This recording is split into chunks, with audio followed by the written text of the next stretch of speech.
No podcast de hoje, podcast solo de hoje, eu vou falar um pouco sobre as maiores dificuldades de se modificar uma bicicleta dobrável e explicar o porquê muitos não se aventuram por essas águas turvas e revoltas que você vai ter que navegar se você resolver usar uma dobrável aí no seu dia a dia e tiver disposição para modificá-la. Muito bem. Bonita introdução. Linda introdução. Vamos lá. O que acontece? A bicicleta dobrável ela tem alguns desafios do ponto de vista de peça, como eu já falei várias vezes aí, vocês estão carecas de saber sobre isso. Tem alguns desafios com relação à peça. E que desafios são esses? Os maiores problemas, né? Eu vou voltar a falar para você não ter que ir lá procurar os meus outros vídeos onde eu falo sobre isso, tá? Eu vou ser bonzinho. Maiores desafios cubo dianteiro, né? Que o cubo dianteiro da maioria das bicicletas dobráveis, aquelas que prestam, ok? E aí, quem sabe, quem é sagaz aí com bicicleta dobrável vai entender o que eu estou falando, né? Bicicleta dobrável que usa cubo dianteiro aí de 100 milímetros não presta, ok? Não presta. Ah, por que você está se exaltando? Estou me exaltando porque quem sabe sabe. Quem sabe sabe. Tem uma marca aí de bicicleta dobrável que usa cubo de 100 milímetros que é uma bela bosta. E aí é isso. Ok? Então vamos falar de dobrável de verdade? Não é essas porcaria que usa garfo de BMX? Tudo bem. Dobrável de verdade. Dobrável de verdade usa cubo dianteiro de 74 milímetros. Tudo bem? E qual é o grande problema disso? Qual é o grande problema deste fato? O grande problema deste fato é que cubos para bicicletas dobráveis são um inferno na Terra para você encontrar. Né? Por quê? Porque não basta ter os 74 milímetros. Eles têm que ter também a furação do seu aro 20 para você poder montar a roda. Né? Então, esse é um dos motivos pelos quais uma das únicas peças que continuam na minha bike desde o início é o cubo dianteiro. Tá? O dia que eu tiver que trocar meu cubo dianteiro, provavelmente vou trocar também o meu aro por um aro com uma furação diferente. Beleza? Beleza. Para além disso, temos aí o grande problema canote. Né? Canote e seus acessórios. Né? Por quê? Porque as medidas de canote em bicicletas dobráveis são completamente exóticas. Né? Passa muito da largura ali do diâmetro, né, de um canote normal. Né? E aí, como é uma bicicleta que se espera que o usuário mexa muito no canote, ou seja, suba e desça o canote diariamente, tá? E no meu caso eu faço realmente isso todos os dias que eu utilizo essa bicicleta. Eu sou obrigado a abaixar e levantar o canote pelo menos 2 vezes por, por pedal, né? Uma porque eu vou trabalhar, né? E aí abaixa o canote, e a outra quando eu vou botar a bicicleta na mala do carro da minha namorada. E aí eu sou obrigado também a baixar e tal, e levantar, enfim. Como acontece isso? O canote não fica em contato direto com o quadro, o que exige que você utilize uma bucha. Não é que os caras fizeram um quadro com uma medida de city tube errada. Não é isso. A bucha ela é feita justamente para que você não detone o seu canote mexendo com o canote em relação ao quadro, tá? E aí causar danos ali aos dois, tá?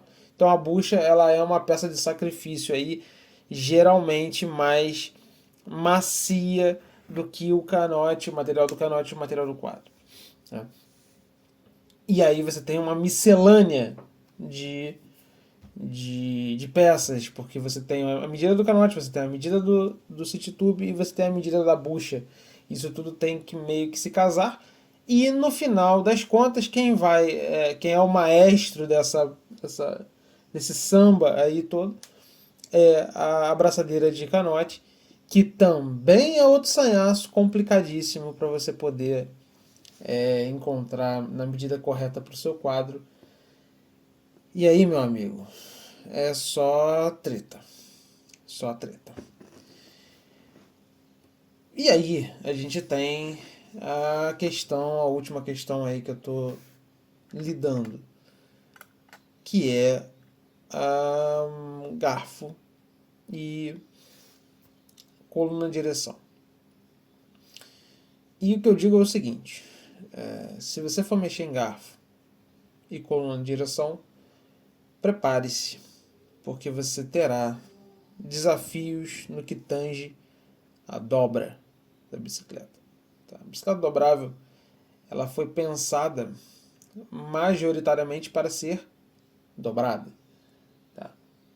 E isso inclui o tamanho do garfo, né, o tamanho, a altura do crown do garfo, que vai influenciar ali na distância entre o final do garfo, início da caixa de direção e head tube, né? Head tube. E aí o que acontece? Se você troca, né, se você altera essas relações, essas alturas, essas medidas, você terá, no final das contas, uma roda dianteira mais baixa ou mais alta do que ela deveria ser. E isso influencia no quê? Que quando a bicicleta estiver dobrada, ela vai ficar torta. A roda traseira vai ficar mais alta ou mais baixa em relação à roda dianteira. E isso atrapalha na hora de você empurrar a bicicleta. O que aconteceu comigo aqui?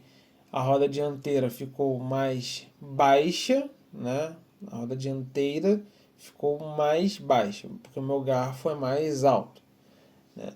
E aí quando você dobra, como ela ficou mais baixa, a minha roda traseira fica flutuando, né? Ou seja, a bicicleta ficou sem os dois pontos de apoio, que seriam os dois pneus que antes ficavam perfeitamente alinhados, os dois no chão, tudo certinho. Muito bem. Isso me causou N problemas. N problemas. Outro problema que acaba acontecendo é o tamanho da coluna de direção, que quando dobrada tinha algumas características que faziam com que a bicicleta ficasse estável ao ser dobrada, que hoje não acontece mais, porque a coluna está maior do que era antes, né? Isso me fez ter que adotar algumas medidas que eu não queria adotar. Eu vou passar a utilizar ímãs, aqueles ímãs de fechamento de bicicleta dobrável que já são largamente utilizados, eu vou ter que utilizar, né? Porque a minha tira que eu utilizava antes não resolve mais o problema.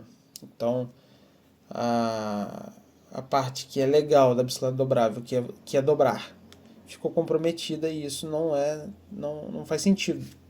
Simplesmente não faz sentido. Tá? Então, o grande problema dessa navegação entre as modificações de dobrável e coisa e tal é que você não precisa se preocupar apenas com as questões clássicas, como isso aqui vai ficar bom no meu fit, isso aqui vai diminuir ou vai aumentar o peso da bicicleta, isso aqui vai melhorar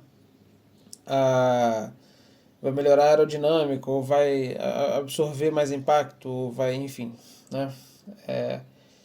Não se limita a isso, que já são N fatores que a maioria das pessoas não não levam em consideração quando vão modificar uma bicicleta, né? A maioria das pessoas modifica a bicicleta com fatores, com motivos errados, né? Então, eu vou botar um pneu aqui porque o pneu é mais bonito, ou porque o meu amigo está usando, ou porque, sei lá, porque eu quero ter. Eu vou botar aqui mais marchas porque todo mundo está usando, não sei o que. Você sabe como é que é, né? Então, assim, se você não é um excelente modificador de bicicletas normais, você fatalmente será um péssimo modificador de bicicletas dobráveis. Tá? Você vai se arrepender muito de começar esse processo. E você tem que ter uma criatividade muito grande para você acertar as coisas, porque as coisas não são tão previsíveis como quando acontecem nas bicicletas normais, de duplo triângulo. Tá? O centro de gravidade da bicicleta dobrável, ele é algo meio... Como é que eu vou dizer? Ele é algo diferente. Tá? E ele não funciona da mesma forma como funciona uma bicicleta aí de duplo triângulo. Tá? Uma outra grande dificuldade na hora de você fazer esse tipo de modificação e enfim é a escassez de peças no mercado nacional. Né? Então, se você erra numa medida de. Se você erra numa medida de coluna de direção, ou se você erra numa medida, sei lá, do próprio garfo, você tá ferrado, porque leva aí de 15 a 20 dias para chegar uma peça na sua casa. Né? É tudo vendido na China, não tem jeito. Uma outra habilidade que você precisa ter nesse universo é você saber mexer num paquímetro. É você ter um paquímetro, saber mexer, ter a, a obsessão por, por milímetros, né? Saber fazer alguns cálculos para conseguir prever o que vai acontecer, porque você não tem como. Não é igual você ir numa bicicletaria qualquer, comprar uma peça, chegar em casa, verificar se a peça cabe ou não, né? Não coube, volta lá e troca. Não tem como. Né? Não existe isso. Né? E você não tem como pegar as peças na mão também. Então não é incomum você comprar uma peça achando que ela tem uma qualidade X e quando ela chega a qualidade não é a mesma. Pode ser uma qualidade superior ou pode ser uma qualidade inferior. Né? Então, eu acho que isso talvez, esse conjunto de fatores, né, e o fato das pessoas que têm bicicletas dobráveis não estarem muito afim de querer modificar suas bicicletas, né? Houve um tempo, não só modificar, mas não tem conhecimento em mecânica no geral, né? Houve um tempo não muito distante, eu me lembro, lá no Clube da Dobrável, no Facebook. Cara, tinha gente que ia pra lá pra poder anunciar que dava manutenção na dobra da bicicleta, como se isso fosse uma coisa assim de outro universo, sabe? Não é nem de outro planeta, de outro universo. Que, pô, tem todo um esquema super técnico para você ajustar uma dobra de uma bicicleta dobrável. E não tem nada disso, sabe? Se você tem um kitzinho de ferramentas mínimo ali, se você tem uma chavinha 10 ali, uma chavinha 12, tá? Se você, sabe mexer numa chave Phillips, se você sabe mexer numa chave Allen, sabe? Basicamente, se você tem bom senso, né? E se você brincava de. Se você passou naqueles testes de infância, sabe? O triângulo encaixa no buraco triangular, né? Se você consegue fazer isso, ter esse nível de QI, de inteligência, você vai conseguir fazer, sabe? Você não precisa ser nenhum gênio, não é nada, não é uma tecnologia espacial, entendeu? Nada disso, nada disso.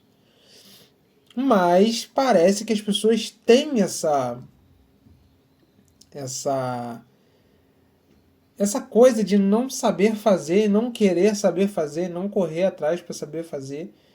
E aí você vê umas bicicletinhas dobráveis andando na rua aí que, cara, parece que saíram do Mad Max, sabe? E às vezes é de gente que tem grana. Não é falta de grana, não é, sabe? É porque as pessoas simplesmente não dão manutenção, não conhecem a necessidade da manutenção, não sabem dar manutenção, enfim. Né? E aí, lamentavelmente, essas biquinhas vão ficando por aí, né? E elas são ruinzinhas de fábrica também, né? Eu percebo isso. Você não tem bicicletas dobráveis de elite sendo vendidas, entendeu? Não tem. Os melhores modelos acessíveis no mercado nacional são uma bela porcaria, são uma bela bosta, tá? Eu não tenho o menor pudor de falar isso, não tenho problema nenhum de pisar no calo de absolutamente ninguém. São umas grandíssimas porcarias, uns cilins vagabundos na maior parte das vezes, tá? De entrada, do mais entrada que tem, tá? É... movimento central ponta quadrada do mais xixelentinho, sabe? Às vezes vem, nem selado é aquela porcaria, vem um três peças mesmo, aí metem um Turney de entrada, não é nem um Turney top, é um Turney de entrada. Então essas são bicicletas porcaria, tá? Porcaria. Então a experiência do cara, o cara vai lá, ele compra uma bicicleta dobrável, né? A experiência que ele tem naquela bicicleta que ele acabou de comprar zero é uma experiência ruim. Geralmente é uma experiência ruim, não é uma experiência legal. Tá? E aí o cara sai achando e falando para os outros que a bicicleta dobrável é uma bicicleta só para se deslocar para cá e para lá, 2 km. Não é uma bicicleta para levar a sério, sabe? Ah, é a bicicleta que eu vou aqui botar. Eu comprei para botar na mala do meu carro e pegar metrô e essas coisas, entendeu? E ela é muito mais do que isso. E pela ignorância das pessoas, as pessoas não investem dinheiro nelas, não as modificam, não as tornam máquinas com todo o potencial que elas poderiam ter, porque elas têm um potencial gigantesco. Né? E aí o que a gente vê é essa coisa anêmica, anêmica do mundo da bicicleta dobrável no Brasil e em muitas partes do mundo. Tá? Quem se salva são os asiáticos. Né? Se vocês forem procurar, eles têm corrida de dobrável, eles têm, sabe, encontro de bicicleta dobrável modificada, enfim. Né? Os caras são